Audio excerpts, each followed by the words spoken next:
Welcome to Audrey Wilkinson on this, the most glorious of days in the Hunter Valley. It is a great pity that we can't have all our friends and members up here to join us on a truly spectacular day like today. The valley has never looked as green, the air has never looked so clear, and it's the first time that I can recall in living memory that we've not had a car in the car park. Let us hope it is not forever, but in the meantime let us make do with what we've got. My name's James Agnew. I'm the General Manager here at Audrey Wilkinson, and we have decided that we'll try and do a series of videos for everyone stuck at home where we can try and bring a bit of the Hunter and a bit of our cellar door to you and a few of our wines. We are doing free delivery on all orders above a 6-pack, so there's a great opportunity to jump in just for a couple of bottles to get you through the week, or maybe longer or maybe less, and with free delivery. To start this whole program off, and we're going to be doing a series of videos. We're going to do some stuff behind the scenes in the winery. We're going to look at the history of the Wilkinsons and this site. There's even been a request, and I struggle to believe it, but there's been a request for a bit of the history of the Agnew family, my family, and our involvement in this place. But we are going to cover a lot of wines that we do for everyone at home. They're video tasting notes, if you will. But I'm going to tell you a bit more about than just the wine. We're going to talk about the winemaking and where the grapes come from and so on and so forth. To start it all off, my favourite wine that we do at Audrey Wilkinson is the wine that gets us out of bed every morning, is Chardonnay. And our pinnacle Chardonnay, the 2017 Audrey Wilkinson Oakdale Chardonnay. I'll try and bring it right up to the camera here for you. This is named Oakdale for the original name of this property that we sit on.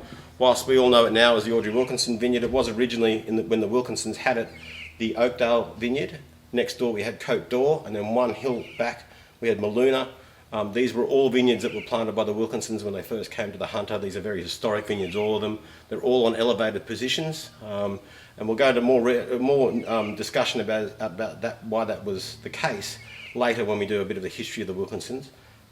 Suffice it to say that the grapes for this particular wine come off this estate solely. In fact, from two different locations. One of them you can see. If you look down behind the main large dam in the middle, there's a little scrap of vineyard, as you can see, just next to the large lake dam. Obviously, many of you may be aware of the Lake Chardonnay. Sorry, the Lake Shiraz. That's the Lake Chardonnay.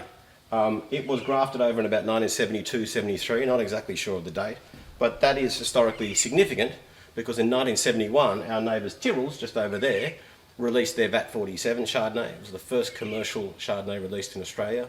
It was met with immediate success, and whoever held the property at this time saw the writing on the wall and got some Chardonnay in the ground as quickly as they could. We are the beneficiaries of that now. It's near 50-year-old Chardonnay vines and the backbone of this classic style Hunter Chardonnay. The other parcel that we have is another grafted parcel that you can't quite see. It's behind the pepper tree just here. There's a plot of land up the top of the hill there that we grafted over from Shiraz about 4 or 5 years ago, but using relatively new clones that were available to us at the time called Dijon clones.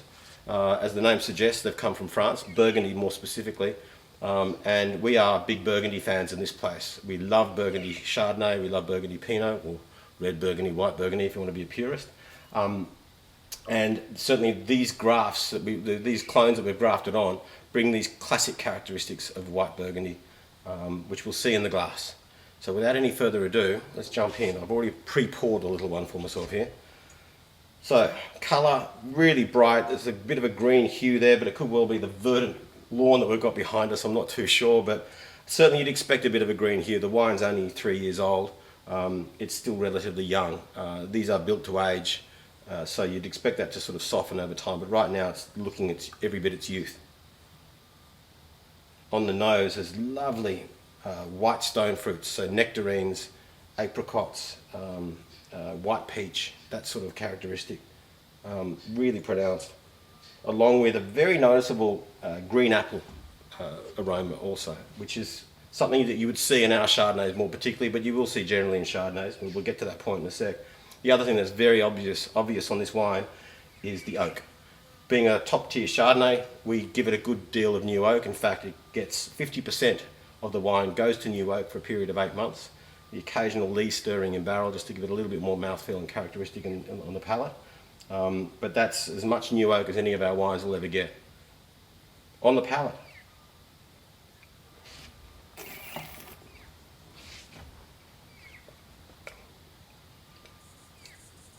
Again, lovely continuation of those white stone fruit flavours.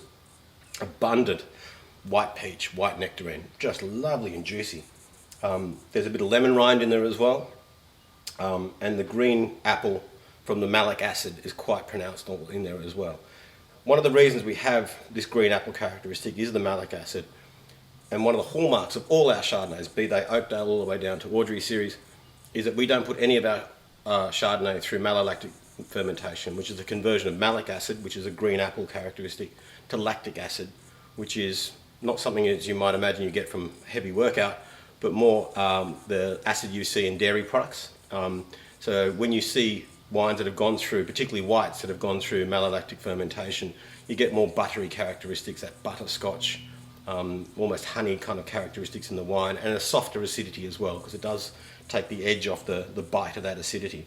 We like that acidity. We want to maintain that acidity so we don't go through malolactic fermentation, and it keeps the wines bright and fresh, crunchy, quite refreshing, not cloying or sweet at all, you know, and really crisp and long-lengthed at the same time. But you do also see the flavour characteristics of that being the green apple. Again, this is just as good as it gets for us. We're so proud of this wine and really, really happy with the way it's turned out. Just a lovely wine. And available for everyone on the web. We're doing deliveries for free for orders of a 6-pack or more. So if you're interested in any of these wines, jump online. There's plenty more to shop for. But it's free delivery for 6-packs, which is a rare thing for us. That's it for this one. Hope to see you in the next video, and thanks for joining us.